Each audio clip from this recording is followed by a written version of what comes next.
আন্তর্জাতিক খবরের পাশাপাশি বাংলাদেশের খবরও জানাবো আজকে আপনাদের জন্য। ১ম এ আমি জানাতে চাই বাংলাদেশের আ আ কি বলে আন্তর্জাতিক বিশ্বের কিছু খবর। তারপর বাংলাদেশে প্রেসিডেন্ট নির্বাচনে কি চমক দেখাতে যাচ্ছিল জামায়াত ইসলাম সেটারও কিছু তথ্য আপনাদের তুলে ধরার চেষ্টা করব। ১ম যে খবরটি দিয়ে আসতে চাই সেটা হলো আ আমেরিকার পক্ষ থেকে বলা হয়েছে ইরানকে তারা ঘিরে ফেলছে এবং আ ইরানের যে নৌ অবরোধ মার্কিন যুক্তরাষ্ট্রের সেখানে ইরানকে পুরোপুরি বিচ্ছিন্ন করার তারা কাজ শুরু করে দিয়েছে। বলা হচ্ছে মার্কিন vice president JD Vance Iran সংঘাতে ওয়াশিংটনের মূল উদ্দেশ্য হিসেবে আমেরিকানদের জন্য জ্বালানির মূল স্থিতি স্থিতিশীল রাখা, তেহরানকে পারমাণবিক অস্ত্র অর্জন থেকে বিরত রাখা এবং যুক্তরাষ্ট্রের অবস্থানকে আরও শক্তিশালী করার কথা তুলে ধরেছেন। মার্কিন প্রতিরক্ষামন্ত্রী পিট হেগজেত বলেছেন যে যুক্তরাষ্ট্র ইরানের বিরুদ্ধে তার অবরোধ অনির্দিষ্টকালের জন্য বজায় রাখতে পারে। হরমুজ প্রণালীতে নৌ চলাচল স্বাভাবিক রয়েছে বলে যুক্তরাষ্ট্রের করা দাবিকে ইরানের সামরিক বাহিনী অস্বীকার করেছে এবং জানিয়েছে যে তাদের অনুমোদন ছাড়া কোনো জাহাজ এই হরমুজ প্রণালীতে চলাচল করতে পারছে না।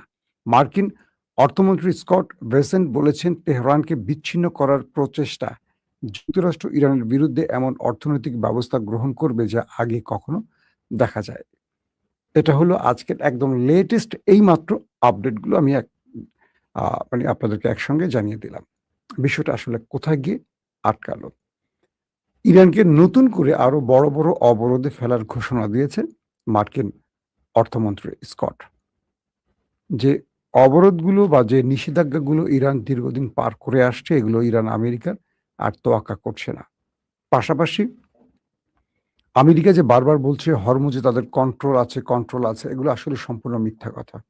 ইরান বলছে যে এখনো হরমুজ প্রণালীতে জাহাজ ঢোকা বা বের হওয়ার ক্ষেত্রে ইরানের অনুমতি ছাড়া সম্ভব হচ্ছে না। পুরো কন্ট্রোল ইরানের হাতে আছে এবং তাদের যে president JD Vance vice president তিনি বলছেন ইরানকে কখনোই পারমাণবিক শক্তিধর হতে দেয়া হবে না। এইজন্য আমেরিকার যা করণীয় তারা সব করবে। কিন্তু ভেতরে, ভেতরে আসলে কি চলছে? ইরান কি করে ফেলছে ভেতরে, ভেতরে সেটার একটা গুরুত্বপূর্ণ ব্যাপার। কারণ ইরানের সাম্প্রতিক সময়ে যে বক্তব্যগুলো আসছে, সে বক্তব্যে ইরান যা ইঙ্গিত করছে তাতে করে মনে হচ্ছে ইরান বড় কিছু করতে যাচ্ছে বা বড় কিছু করে ফেলেছে। পাশাপাশি আজকের আরেকটি খবর আসছে, হরমুজ প্রণালী ছাড়ার সময় ড্রোন হামলায় ট্যাংকার ক্ষতিগ্রস্ত হয়েছে। যুক্তরাষ্ট্রের সামুদ্রিক সংস্থা এই তথ্যই জানিয়েছে। তারা বলছে জাহাজটি সামান্য ক্ষতিগ্রস্ত হয়েছে, নাবিকরা নিরাপদে আছেন বলে জানা গেছে এবং জানিয়েছে UK maritime trade operations. Hormuz প্রণালী দিয়ে বহির্গমনকালে একটি ট্যাংকার ড্রোনের আঘাতে ক্ষতিগ্রস্ত হয়েছে বলে শুক্রবার UK maritime trade operation UKMTO জানিয়েছে। সংস্থাটি একটি সতর্কীকরণ বিজ্ঞপ্তিতে বলেছে যে সামরিক কর্তৃপক্ষের কাছ থেকে প্রতিবেদন পেয়েছে যে হরমুজ প্রণালী দিয়ে বহির্গমনকালে একটি ট্যাংকার চালকবিহীন ড্রোন দ্বারা আঘাতপ্রাপ্ত হয়েছে। জাহাজটি সামান্য ক্ষতিগ্রস্ত হয়েছে, নাবিকদল নিরাপদ ও সুস্থ আছে বলে জানা গেছে এবং পরিবেশের উপর কোনো প্রভাব পড়েনি। এতে আরও বলা হয়েছে যে ঘটনাটি রিপোর্ট করা হয় এভাবে যে সতর্কতা জারি করা হয়েছিল শুক্রবার এবং ট্যাংকারটি পরিচয় জানা যায়নি এবং এ হামলার জন্য কে বা কারা দায়ী সেই বিষয়টি এখন স্পষ্ট হয়নি। পাশাপাশি জাহাজগুলোকে সতর্কতার সাথে চলাচল করতে এবং যে কোনো সন্দেহজনক কার্যকলাপ সম্পর্কে তারা জানাতে বলেছে। পাশাপাশি মার্কিন ইরান যুদ্ধের জেরে হরমুজ প্রণালীতে উত্তেজনা বৃদ্ধি পেয়েছে যা কৌশলগত জলপথ অবরোধ নৌ চলাচলের বিষয়ে বোঝাপড়া সুসংহত করার কূটনৈতিক প্রচেষ্টা সত্ত্বেও নৌ পরিবহন এবং বৈশ্বিক জ্বালানি সরবরাহের বিঘ্ন ঘটায় আশঙ্কা তৈরি হয়েছে। দর্শক, আমি এটি তুরস্কের একটি সংবাদ মাধ্যমের সর্বশেষ আপডেট আপনাদের জানালাম। অন্যদিকে আজকের ইম্পর্টেন্ট আরেকটি খবর পাওয়া গেছে যে মার্কিন সেন্টকম যারা এই যুদ্ধটি পরিচালনা করছে, সেন্টকম বা সেন্ট্রাল কমান্ড আমরা যেটাকে বলি, তারা বলছে যে সেই মার্কিন সেন্টকমের প্রধান ইরানের উপর নতুন করে হামলার জন্য আবার চাপ দিচ্ছে এবং এই তথ্যটি প্রকাশ করেছে স্বয়ং ইসরায়েলের গণমাধ্যম চ্যানেল 13। তাদের তথ্য মতে যে কুপার ইরানের তেল, গ্যাস ও বিদ্যুৎ কেন্দ্রের সাথে যুক্ত স্থাপনাগুলো জাতীয় অবকাঠামোর উপর নতুন করে হামলার আহ্বান জানিয়েছেন। বলা হচ্ছে যে ইসরায়েলি গণমাধ্যম দাবি করছে মার্কিন সেন্ট্রাল কমান্ডের সেন্টকমের প্রধান তেহরানের উপর চাপ বাড়াতে তেল, গ্যাস ও বিদ্যুৎ স্থাপনায় হামলা সহ ইরানের উপর আক্রমণ পুনরায় শুরু করার জন্য চাপ দিচ্ছে। ইসরায়েলের চ্যানেল 13 তার নাম প্রকাশ অনিচ্ছুক নির্ভরযোগ্য কয়েকটি রাজনৈতিক সূত্রের বরাত দিয়ে জানিয়েছে, অ্যাডমিরাল ব্র্যাড কুপার গত সপ্তাহে ইসরায়েল সফরকালে প্রস্তাবটি পেশ করেন এবং সম্প্রচারকারী সংস্থাটি জানিয়েছে Cooper chief of staff Yael Zamir এবং অন্যান্য ঊর্ধ্বতন কর্মকর্তাদের সঙ্গে ইসরায়েলি সেনাবাহিনীর শীর্ষ অপারেশন ফোরামের একটি বৈঠকে যোগ দিয়েছেন।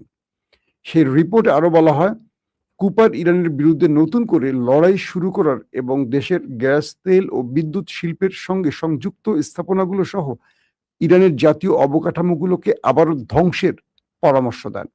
ইরানের অবকাঠামোতে হামলা চালালে খেলার নিয়ম বদলে যাবে, এতে ইরানিরা মারাত্মকভাবে ক্ষতিগ্রস্ত হবে এবং বর্তমান পরিস্থিতি তারা তাদের অবস্থান পরিবর্তন করবে বলে তিনি মত দেন।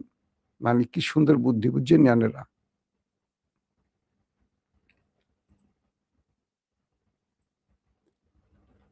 এত সুন্দর বুদ্ধি থাকলে তো ভালোই হয়, এরকম বুদ্ধি আমাদের নাই কেন? সেনকম প্রধান ইসরায়েলি সামরিক কর্মকর্তা বলেছেন যে যুদ্ধ পুনরায় শুরু করাই একমাত্র বিকল্প হয়ে উঠতে পারে এবং ইরানের বিরুদ্ধে ইসরায়েলের সঙ্গে যুক্তরাষ্ট্রের যৌথ হামলা চালানোর প্রয়োজন হতে পারে। পাশাপাশি মার্কিন joint chief of staff chairman general Dan কেইনের কাছেও তার অবস্থান তুলে ধরেন এবং প্রস্তাবটি প্রেসিডেন্ট ডোনাল্ড ট্রাম্পের কাছে জানানো হয়েছে। অর্থাৎ ইসরায়েল যে আজকের রিপোর্টটি করেছে, এই রিপোর্টে আমরা দুটো জিনিস বুঝলাম যে ইসরায়েলকে এই কুপার, যিনি সেন্টকমের প্রধান, তিনি এই বিষয়গুলো বলছেন এবং তিনি ডেইন কেন, যিনি মার্কিন চিফ অফ স্টাফ, তার সাথে আলোচনা করেছিলেন। ইরানে আবারও হামলার এই প্রস্তাবগুলো দেয়া হয়েছে, যার ফলে এখন আমেরিকা আবার নতুন করে যুদ্ধ শুরু করবে বা করার একটা প্রক্রিয়ার মধ্যে আছে, এমনটিও বলা হচ্ছে। দর্শক, আসলে আমেরিকা এই মুহূর্তে ইরানের সাথে যুদ্ধ চাইছে না, কারণ তাদের যে একটার পর একটা গণমাধ্যমে খবরগুলো আসছে, সেই খবর বলছে 45টি MQ-9 রিপার ড্রোন ইরানের হামলায় হারিয়েছে আমেরিকা। এক একটা রিপারের দাম প্রায় 30 থেকে 50 মিলিয়ন মার্কিন ডলার। 45টাকে আপনি হিসাব করেন, 30 থেকে $50 যদি একটা রিপারের দাম হয়, কত বিলিয়ন ডলার এখানে খরচ হয়েছে। আমেরিকার জনগণের ট্যাক্সের টাকা দিয়ে ইরানে হামলা করতে এসে আমেরিকা যে বিশাল অর্থনৈতিক সংকটে পড়েছে, এটা আমেরিকার গণমাধ্যমগুলো স্পষ্ট করে পৃথিবীকে জানাচ্ছে। পাশাপাশি শুধু এই MQ-9 রিপার নয়, তারা হারিয়েছে তাদের মূল্যবান যুদ্ধ বিমান, হারিয়েছে তারা আকাশ প্রতিরক্ষা সিস্টেমের ব্যাটারি, হারিয়েছে radar system, early warning system, হারিয়েছে তারা প্রতিরক্ষার নানান রকম সরঞ্জাম এবং জর্দান, কুয়েত, কাতার, বাহরাইন এবং আরো কয়েকটি গালফ কান্ট্রিতে থাকা মার্কিন মূল্যবান যুদ্ধাংশ, মানে কি বলো, যুদ্ধাস্ত্র এবং তাদের প্রচুর সেনা হারিয়েছে। এগুলোর মূল্য অনেক। মার্কিন গণমাধ্যম বলছে এই হামলা থেকে ট্রাম্প এখন নিবৃত হতে চায়, বেঁচে আসতে চায়, তবে তিনি একটি এক্সিট রুট চান যেটা সম্মানজনক। অর্থাৎ ইরান এই যুদ্ধে জয়ী হয়ে গেলে কার্যত আমেরিকার পরাজয় হয়ে যাবে। পৃথিবীকে দেখাতে হবে যে এই যুদ্ধে ইরান নয়, আমেরিকা জিতেছে, এমন একটা প্রেক্ষাপট ইরানের কাছ থেকেই আমেরিকা চাইছে। খুব ইন্টারেস্টিং না? আমেরিকা ইরানের কাছ থেকে এমন একটি এক্সিট রুট চাচ্ছে যেখানে পৃথিবীকে ট্রাম্প বলতে পারবেন তিনি ইরানের কাছে বিজয় লাভ করেছেন, কারণ তার এছাড়া আর কোনো পথ খোলা নেই। যদি ইরান এই পথটি তাকে না দেয়, তাহলে তিনি ইরানে নিউক্লিয়ার অ্যাটাক করতে পারেন, এমন হুমকিও দেওয়া হয়েছে। আর ইরান বলছে, যদি তুমি আমার দেশে নিউক্লিয়ার অ্যাটাক করে থাকো, তাহলে মধ্যপ্রাচ্যে তোমার 50,000 সেনা কবরে চলে যাবে, তোমার ঘাঁটিতে ইরানের পতাকা উঠবে, মানে মধ্যপ্রাচ্য দখল করে ফেলবে ইরান। মার্কিন ঘাঁটিগুলো দখল মানে কি, মধ্যপ্রাচ্য দখল করে ফেলবে ইরান। একদম প্রকাশ্যে এরকম থ্রেট দিয়েছে। দর্শক, আসেন বাংলাদেশের কিছু খবর দেই। বাংলাদেশে কে হচ্ছেন প্রেসিডেন্ট, নেক্সট প্রেসিডেন্ট? আমাদের শাহাবুদ্দিন চুপ্পু চুপ করে হয়তো দেশ ছেড়ে চলে গেছেন, বা তিনি আত্মগোপনে আছেন, বা তিনি যেটাই করেছেন এটা নিয়ে আমাদের আর মাথা ব্যথা নেই, তিনি এখন বাতিল বাল। নেক্সট প্রেসিডেন্টকে। বাংলাদেশের যে সংবিধান পরিবর্তন বা সংস্কারের বিলগুলো বা খসড়াগুলো হলো প্রফেসর ইউনূসের আমলে, সেখানে বিএনপি, জামাত সহ বাকি যে দলগুলো আছে তারা অনেকে স্বাক্ষর করেছে। কিন্তু এখন পর্যন্ত বিএনপি তার স্বাক্ষরিত বিষয়গুলোকে বাস্তবায়নের পথে হাঁটতে দেখা যাচ্ছে না। রহস্যজনক কারণে এই দাবিগুলো একসময় বিএনপির ছিল, কিন্তু বিএনপি ক্ষমতায় বসে এই দাবিগুলোকে খুব একটা আমলে নিচ্ছে না। তো হঠাৎ করে চুপ্পুকে সরিয়ে দিয়ে নতুন প্রেসিডেন্ট কেন নির্বাচন হচ্ছে, এগুলো নিয়ে অনেক প্রশ্ন আসছে। এতদিন না সরিয়ে এখন কেন, কতদিন পরে না কেন? বলা হচ্ছে আগস্টের ২৭ তারিখের এই সরকারকে অবশ্যই সংবিধান সংস্কার কমিটির যেখানে সিগনেচারগুলো হয়েছে এগুলো বাস্তবায়ন করতে হবে, কারণ সেই কমিশনে এই বিষয়গুলো উল্লেখ আছে। তাহলে বিএনপিকে কি করতে হবে? যদি আগস্টের ২৭ তারিখে ২৭ তারিখের পরে প্রেসিডেন্ট নির্বাচন করা হয়, সেক্ষেত্রে সংবিধানের ৭০ অনুচ্ছেদ এড়িয়ে যেতে হবে বিএনপিকে। সেই ক্ষেত্রে কি হবে? বিএনপির পার্লামেন্টারিয়ানরা বা সদস্যরা তারা যে কাউকে পছন্দ ভোট দিতে পারবেন, কারণ এটা বাংলাদেশের সংবিধানে নতুন করে সংস্কারের মাধ্যমে যুক্ত করে গেছে প্রফেসর ইউনূসের অন্তর্বর্তীকালীন সরকার। বিষয়টি আপনারা খুব ভালো করে বোঝার চেষ্টা করবেন। তো জামাত কর্নেল অলি আহমেদকে দিয়েছেন তাদের প্রার্থী, বিএনপি দিয়েছে মির্জা ফখরুল ইসলাম আলমগীর। এই তো দুজনই বিএনপির পৌর খাওয়া এবং ডাকসাইটে নেতা। বাংলাদেশের জন্য দুজন, আমি বলবো যে ভালো মানুষ। আমার ব্যক্তিগতভাবে দুজনের সাথে ভালো সম্পর্ক আছে, আমি দুজনকে ভালো মানুষ হিসেবে চিনি। এটার ব্যতিক্রম আমি এখন কিছু বলতে চাই না। আবার সোশ্যাল মিডিয়াতে বলা হচ্ছে যে যুদ্ধাপরাধী বা স্বাধীনতা বিরোধী জামাত তারা পেয়েছে একজন মুক্তিযোদ্ধাকে তাদের প্রেসিডেন্ট পছন্দ করেছে। দেখেন কি ইন্টারেস্টিং ব্যাপার। আবার দেখেন যেই দলটি স্বাধীনতার ঘোষণা দিয়েছে বিএনপি, তারা একজন রাজাকার পুত্রকে প্রেসিডেন্ট করতে যাচ্ছে। এটিও সোশ্যাল মিডিয়ার খুব আলোচিত বিষয়। মানে বাংলাদেশের না, ইতিহাসের রাজনীতিগুলো যদি কখনো লেখা হয় এইভাবেই লেখা হবে হয়তো, যে জামাত কিন্তু ৭১-এ যুদ্ধ বিরোধী মানে আমাদের ৭১ বা স্বাধীনতার বিরোধী একটা শক্তি, সবাই জানি আমরা। সেই জামাত তারা দিচ্ছে একজন মুক্তিযোদ্ধাকে, মানে কি বলবো, যুদ্ধের মাঠের একজন বীরকে, কর্নেল অলিকে। আর যেই বিএনপি স্বাধীনতা, বিএনপি না, জিয়াউর রহমান স্বাধীনতার ঘোষণা দিয়েছিলেন, তিনি বা তার দল দিচ্ছে মির্জা ফখরুল ইসলাম আলমগীরকে, যাকে বলা হচ্ছে লিস্টেড তার বাবা একজন যুদ্ধাপরাধী ছিলেন বা রাজাকার ছিলেন। এই দুটো নিয়ে তার বাবা কি ছিলেন, তার চেয়ে বড় কথা তিনি কি ছিলেন? তিনি অবশ্যই একজন দেশপ্রেমিক মির্জা ফখরুল ইসলাম আলমগীর, এবং বিএনপির জন্য বা হাসিনা বিরোধী আন্দোলনে দীর্ঘদিন রাজপথে লড়াই করেছেন। খুবই ভদ্র, সফিস্টিক একজন ভদ্র মানুষ। এটা নিয়ে আমি তাকে নিয়ে কোনো বিভ্রান্তিকর তথ্য দিতে চাই না, বাট ইতিহাসের পাতা থেকে তার বাবা রাজাকার ছিলেন, এটা মোটামুটি সবাই জানে।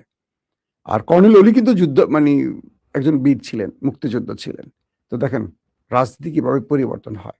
তো বলা হচ্ছে যে সংবিধানের যদি ২৭ আগস্টের আগে প্রেসিডেন্ট করে, তাহলে সরকার ৭০ অনুচ্ছেদের আওতায় এই প্রেসিডেন্ট নির্বাচন করবে।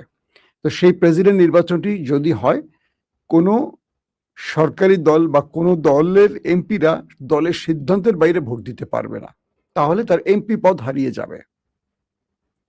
এটা দেখবেন আপনি পাকিস্তানে এই আইনটা আছে। কেউ দলের সিদ্ধান্তের বাইরে, যেমন ইমরান খানের এমপিরা ইমরান খানের বাইরে কয়েকটা বিষয়ে ভোট দিতে গিয়েছিল এবং অনাস্থা ভোটে যুক্ত হয়েছিল সেনাবাহিনীর চাপে পড়ে, এবং পরবর্তী আদালত কর্তৃক তারা সবাই ডিসকোয়ালিফাইড হয়ে যায় এবং সেই আসনগুলোতে আবার নির্বাচন করে ইমরান খানই জিতে। তো বাংলাদেশের আগামী আগস্টের ২৭ তারিখের পর বিএনপি যদি সেই সংবিধান সংস্কার বিষয়গুলোকে বাস্তবায়ন করে পার্লামেন্টে, আমাদের নেক্সট যে অধিবেশন বসতে যাচ্ছে সেখানে বাস্তবায়ন করে, তাহলে ৭০ অনুচ্ছেদ আর থাকবে না। তাহলে যে কোনো সংসদ সদস্যরা তাদের ইচ্ছে মতো ভোট দিতে পারবে, দলের সিদ্ধান্ত অনুযায়ী নয়। এখন ভয়টা হলো অলি আহমেদকে বিএনপির মধ্যে অনেকেই ভালোবাসেন। তিনি জিয়াউর রহমানের সঙ্গে লড়াই করেছেন, জিয়াউর রহমানের খুব কাছের একজন বিশ্বস্ত ব্যক্তি। তো এই ব্যক্তি জামায়াতের প্রার্থী আর মির্জা ফখরুল বিএনপির প্রার্থী। যদি ২৭ তারিখের আগে ২০ তারিখের মধ্যে প্রেসিডেন্ট নির্বাচন হয়ে যায়, তাহলে পূর্বের সংবিধান অনুযায়ী হয়ে যাবে। ২৭ তারিখের পরে হলে বিএনপিকে নতুন সংবিধান সংস্কারের আওতায় এই প্রেসিডেন্ট নির্বাচনটি করতে হবে। সেজন্য বিএনপি মোটামুটি 7 দিন আগেও প্রেসিডেন্টই নির্বাচন করে কোনোভাবেই মানে জামাতের প্রার্থীকে বিজয়ের সুযোগ দিতে চাচ্ছে না, কারণ এখানে জামাত খুব দুর্দান্ত চাল দিচ্ছে। বিএনপির সাবেক ব্যক্তিকে এবং জিয়াউর রহমানের ব্যক্তিকে এবং মুক্তিযুদ্ধের ব্যক্তিকে জামাত ট্রাম্প কার্ড হিসাবে ইউজ করে দিয়েছে তাদের পক্ষ থেকে, এবং এই চালেই বিএনপি ধাপাস করে পড়ে গেছে, যেই কারণে বিএনপি এখন প্রেসিডেন্ট নিজেদের পক্ষে রাখার জন্য 20 তারিখের মধ্যেই নির্বাচনটি করতে চাইছে। তো জামাতের এক হিসেবে বলা যাচ্ছে বাংলাদেশের 349 জন যে পার্লামেন্ট সদস্য আছেন এরা এই ভোটগুলো দিবেন। তো এই ভোটগুলো তাদের মধ্য থেকে যারা সর্বাধিক পাবে, তো সর্বাধিককে বিএনপির 250-এর উপরে আছে তাদের সংসদ সদস্য। একেবারে কনফার্ম বলা যায় আগামী নেক্সট প্রেসিডেন্ট হচ্ছেন মির্জা ফখরুল ইসলাম আলমগীর, এখানে আর কোনো দ্বিমত নেই। কিন্তু যদি এই নির্বাচনটি 27 তারিখের পরে হতো, নতুন সংবিধানের আওতায় হতো, তাহলে ধারণা করা যাচ্ছে যে বিএনপির অধিকাংশ লোকই কর্নেল অলিকে ভোট দিতেন এবং জামাত তারা একজন প্রেসিডেন্ট পেয়ে যেতেন। এটা আটকাবার জন্য একটা বিষয়। আর শেষ যে বিষয়টি হলো, সংবিধান সংস্কার কমিটির এই প্রস্তাবে বিএনপির দুটো আপত্তি ছিল। এক, তারা বলছে যে আস্থা ভোট, আস্থা বা অনাস্থা ভোট, আর হলো বাজেট বিল, এই দুটোতে যেন কোনো সদস্য মানে নিজেদের দলীয় সংসদ সদস্যরা অন্য মানে তাদের সিদ্ধান্তের বাইরে ভোট দিতে না পারে, তাহলে দেখা যাবে যে সঠিকভাবে বাজেটগুলো বাস্তবায়ন করতে পারবে না অথবা সরকার পড়ে যেতে পারে। এটা হলো বিএনপির দাবি ছিল। অর্থাৎ বুঝিয়ে বলছি, ধরেন বিএনপি সরকারের প্রতি আস্থা হারিয়ে ফেলছে অনেক সরকার, ধরেন সেক্ষেত্রে তাদের 250 এমপির মধ্যে যদি ধরেন 120 জন বিএনপির বিরুদ্ধে ভোট দিয়ে বসে, বাকি জামাতের সঙ্গে যুক্ত হয়ে যায়, ভোট দিয়ে বসে, তাহলে বিএনপি সরকার পড়ে যাবে ঠাস করে। এইটাই তো, এই জন্য বিএনপি বলছে দুটো ইস্যুতে যেন তাদের সংসদ সদস্যরা বা নিজ দলীয় এমপিরা সিদ্ধান্তের বাইরে ভোট দিতে না পারে। একটা হলো আস্থা অনাস্থা ভোট, যেটা দিয়ে সরকার থাকে বা ফেলে যায়, যেটা পাকিস্তানে হয়েছে ইমরান খানের ক্ষেত্রে, আর একটা হলো বাজেট বিল। তো এই দুটো বিএনপির আপত্তি আছে, কিন্তু জামাত চাচ্ছে সব ক্ষেত্রে 70 অনুচ্ছেদ বাতিল হবে, এবং এখানে একজন পার্লামেন্ট সদস্য তার ইচ্ছে মতো স্বাধীনভাবে ভোট দিতে পারে। রাষ্ট্রের প্রয়োজনে দলের পক্ষে দিতে হবে এমন না, তার যদি মনে হয় দলের সিদ্ধান্তটা ভুল, তাহলে সেই ভুলের বিরুদ্ধে ভোট দিতে পারে। তার যদি মনে হয় এই সিদ্ধান্তটা রাইট, তাহলে তিনি পক্ষে ভোট দিতে পারে, তার সেই ভোট দেওয়ার অধিকার দিতে হবে এই বিষয় নিয়ে। তো 20 তারিখে যদি প্রেসিডেন্ট নির্বাচন হয়, আমরা মির্জা ফখরুল ইসলামকে কনফার্ম ধরে নিচ্ছি তিনি প্রেসিডেন্ট হচ্ছেন। আরো কিছু পরিবর্তন আসছে, তার স্থলাভিষিক্ত হচ্ছেন এলজিআর ডিপার্টমেন্টে আমাদের সালাউদ্দিন ভাই, আর আমার খুবই প্রিয় মানুষ, তার সাথে আমার দীর্ঘ লড়াই সংগ্রাম আন্দোলনের ইতিহাস আছে, যিনি আমাদের স্বরাষ্ট্রমন্ত্রী হচ্ছেন, বুঝছেন তো, আমাদের অ্যানি ভাই, শহীদুদ্দিন চৌধুরী অ্যানি ভাই, তার সাথে অনেক হিস্ট্রি আছে, বলবো একদিন আপনাদের, মজার মজার হিস্ট্রি আছে অ্যানি ভাইয়ের সাথে। আওয়ামী লীগের ভয়াবহ দিনগুলো আমরা একসাথে পার করেছিলাম অনেকভাবে। অ্যানি ভাই আমাকে কিভাবে সেভ করছেন, আমি কিভাবে অ্যানি ভাইকে সেভ করছি, সেই হিস্ট্রিগুলো আপনাদের বলবো। মানে লন্ডন পালিয়ে যাওয়ার আগের হিস্ট্রিগুলো আছে কিছু মজার মজার। তো আমি বিশ্বাস করি আমাদের শহীদুদ্দিন চৌধুরী অ্যানি ভাই একজন যোগ্য স্বরাষ্ট্রমন্ত্রী হবেন, দলের জন্য, দেশের জন্য খুব ডেডিকেটেড একজন ব্যক্তি, তরুণদের জন্য খুব বলবো কি পজিটিভ একজন ব্যক্তি। তো সবকিছু মিলে আগামী রাজনীতিতে জামাত বিএনপিকে একটু টাফ টাইম দিবে বোঝা যাচ্ছে, এবং এই অনুচ্ছেদগুলো বা সংবিধান সংস্কারের অনেকগুলো বিষয় বাস্তবায়ন হয়ে গেলে মাঠে বোধহয় খুব হার্ড লাইনে জামাত আসতে পারে। আর যদি গণভোটের যে বিষয়গুলো পুরোপুরি বাস্তবায়ন হতো, তাহলে আমার মনে হয় বাংলাদেশ একটা সঠিক পথ পেত। কারণ সরকারি দলের বিরোধী দলের মধ্যে যে প্যারালালি রিলেশনটা বা ক্ষমতার ভারকেন্দ্রটা এক পক্ষে না গিয়ে দুই পক্ষের মাঝে সমান্তরাল থাকা, এই জায়গাটি খুব গুরুত্বপূর্ণ ছিল। সেই ক্ষেত্রে আমার মনে হয় আজকে বিদ্যুৎ সংকটে আমাদের ভুগতে হতো না, রাজনৈতিক কুট কালচার আমাদের পড়তে হতো না, বাংলাদেশ সঠিক পথটা ফিরে পেত। তাই বলছি গণভোটের পক্ষে থাকা উচিত, এবং গণভোটের যে বিষয়গুলো ছিল এগুলো সরকারের বাস্তবায়ন করা উচিত, যাতে আগামীর বাংলাদেশ একটা সুন্দর বাংলাদেশ হিসেবে প্রতিষ্ঠিত হতে পারে। প্রত্যেকে ভালো থাকবেন। আল্লাহ হাফিজ।